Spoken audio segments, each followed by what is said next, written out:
অনেক স্থানে যাত্রা করেন ইসলাম প্রচারের জন্য। তিনি মদিনা থেকে বেরিয়ে যাত্রা শুরু করেন মক্কায়। তারপর মক্কা থেকে আকিক থেকে তিনি রওনা হন হুলাইফায়, আর তারপর উলাতিল জাইশের দিকে তিনি তার যাত্রা শুরু করে দেন এবং রুহকান পৌঁছান।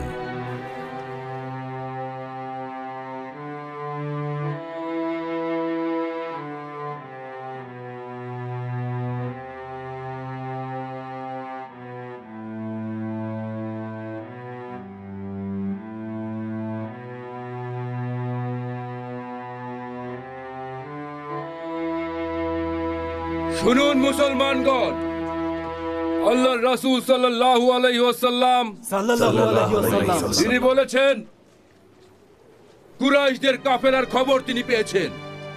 এখন আপনারা কি করতে চান? ইয়া রাসূলুল্লাহ, আমি বলি যে আমরা আগে তাদের অবস্থান নিশ্চিত করি, এরপর আপনি যা নির্দেশ করবেন তাই করব। এতে আমরা মৃত্যুর মুখোমুখি হলেও সমস্যা নেই।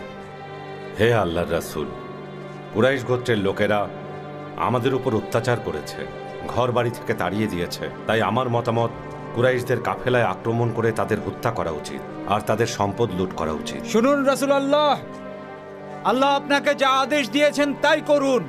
আল্লাহর শপথ, আমরা আপনার পাশে থাকব। ইসরায়েলের লোকদের মতো বেঈমানি করব না। তারা বলেছিল, তুমি আর তোমার সৃষ্টিকর্তা যুদ্ধ করো, আমরা এখানে অপেক্ষা করি। আমরা বলবো, আল্লাহর আদেশে আপনি যুদ্ধ করতে গেলে আমরা আপনার পাশে আছি। আপনি যদি বারাকাল গিমাদের দিকে অগ্রসর হন, তবে আপনার সাথে আমরাও বিজয় অর্জন না করা পর্যন্ত লড়াই করব। আল্লাহর রাসূল সাল্লাল্লাহু আলাইহি ওয়াসাল্লাম বলেছেন, শুনুন মিকদাদ, আপনি একজন ভালো মানুষ। শুনুন মুসলিমগণ, রাসূল সাল্লাল্লাহু আলাইহি ওয়াসাল্লাম বলেছেন সকলকে পরামর্শ দিতে। আমার কিছু বলার আছে হে আল্লাহর রাসূল। ঠিক আছে, আপনি বলুন স্যার। রাসূল সাল্লাল্লাহু আলাইহি ওয়াসাল্লাম বলেছেন তিনি আপনার মতামত শুনতে চান।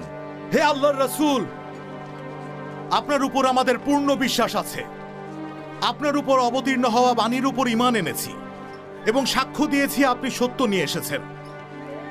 আমরা আমাদের কথা রেখেছি আর আপনার আনুগত্য করার অঙ্গীকার করেছি। তাই আপনি যা সিদ্ধান্ত নেন না কেন, আমরা সাথে আছি। আল্লাহর শপথ, আপনি সমুদ্রে গেলেও আমরা সাথে যাব। শত্রুদের মোকাবেলা করতে আমরা ভয় পাই না। যুদ্ধে যোদ্ধাদের ধৈর্য প্রমাণিত হয় যুদ্ধকালীন সময়ে যোদ্ধাদের সততার মাধ্যমে।